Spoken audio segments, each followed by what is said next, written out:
शालेय विद्यार्थ्यांच्या वाढत्या दप्तरच्या ओझ्यांचा मुद्दा आता गंभीर झाला आहे। संभाजीनगरमधील 6वीच्या विद्यार्थीला तब्बल 4.5 किलोचं दप्तर वहावं लागत असल्याचं समोर आलं आहे।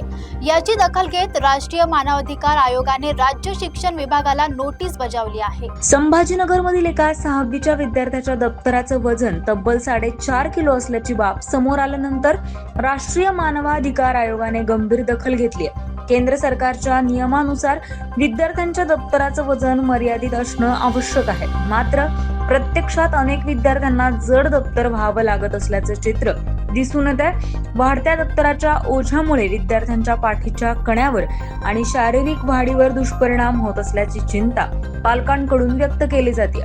या प्रकरणी मानवाधिकार आयोगाने राज्याच्या शिक्षण विभागाला नोटीस बजावत 2 आठवड्यात सविस्तर चौकशी अहवाल सादर करण्याचे आदेश दिले।